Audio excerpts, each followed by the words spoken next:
Hi, I'm Vincent. Welcome to the channel. This is the Superior 6th Scale Studio, and this is my pre-order preview video on the TM-made MM1003 Pop King, also known as the legendary Michael Jackson, in his full black suit. If you are interested in seeing the final product when it is released, subscribe to the channel and make sure to hit the bell so you don't miss future videos.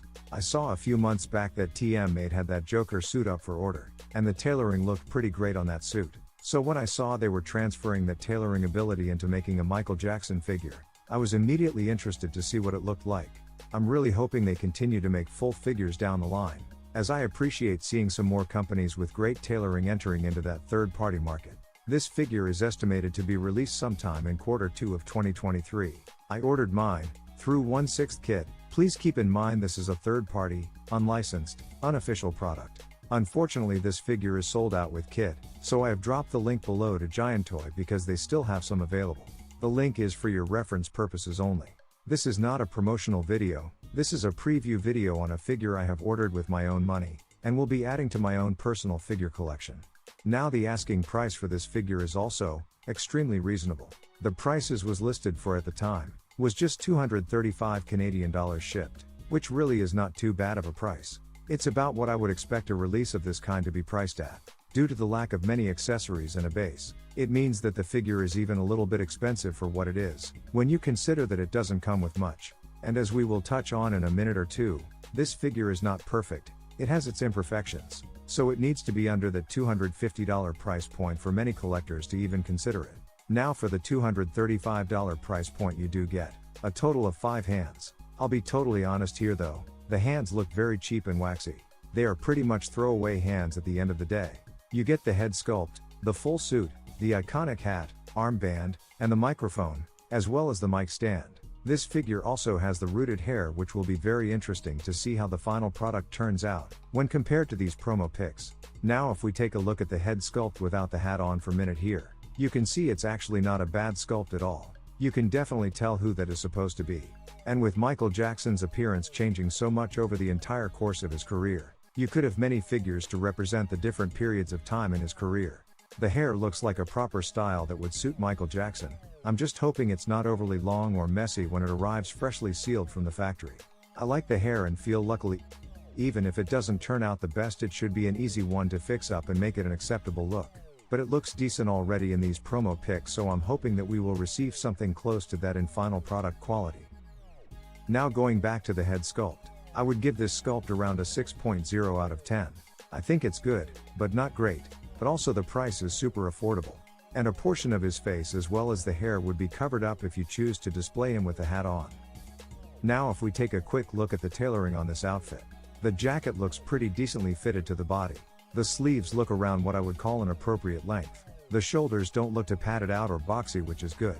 Most likely the shirt he is on will get stained by that jacket, but I imagine most people will display with the jacket on anyways, so not too big of a deal in my opinion. It's hard to tell in these photos, but I imagine it's probably an elastic tie that he has on, which means Raider assembly of the outfit for the factory. But for us collectors when posing, it's going to be tricky most likely, to get that posed up just right, especially without a suit vest we could tuck it into. So it's just freely flowing around. The other possibility is a real tie, which I think won't be done. But you never know, maybe they will prove me wrong. You just have to hope that those 1/6 scale ties never come untied. Because good luck trying to get it tied back up again. I mean, it's in 1/6 scale, so it will be even more difficult than a real life 1-to-1 tie is. Moving on to the pants, I do think they look good enough overall, but possibly could have had some better fit around the bottom of the pants. Or even in general, if the pants were just a touch less baggy or loose, then this would be a nearly perfect suit for the price they are asking. Looking at this pose, I do really like this one in particular. It really captures the essence of a Michael Jackson performance. Also of course this one, which is a funny pose because that's from the Smooth Criminal song, which he has a different suit on. But really I guess any version of Michael Jackson you could have in that pose, and probably be able to get away with it. And one final little detail, it does appear that they gave him some socks, which might seem like not a big deal. But when you're someone like Michael Jackson who is most likely going to be posed up dancing, you need those socks. Otherwise if he has his bare ankle joints showing, that just kills the potential realism of using this in figure photography. So the socks are actually an amazing and crucial little detail. Alright, now to wrap it up on my initial thoughts on this figure. Now overall I think it's worth getting if you are a collector who's more budget conscious. If you would like to get some kind of representation of the king of pop in your collection, but don't want to spend the nearly $1,000 for one of the hot toys, or future in art releases, then this is a great option. Maybe you are like me and are planning to have several different Michael Jackson figures in your collection. For example, I am planning on getting a couple third-party Michael Jackson figures, and then go ahead and get the sculpted Michael Jackson from an art when they release that. I'm really glad to see more third parties making music-related figures. I think we will very soon be having a large amount of choices for music artist figures. It's a market which is only getting larger and larger as more people start to collect. And that's all for this preview video. Thank you all for watching. Let me know in the comments, do you guys have this one pre-order? Are you planning on ordering it soon? Or do you think this is a no-go for you? Also, make sure to thumbs up if you enjoyed this video and subscribe and hit the bell so you don't miss future reviews and preview videos. That being said, my name is Vincent. This is the Superior 6th Scale Studio, and I'm out.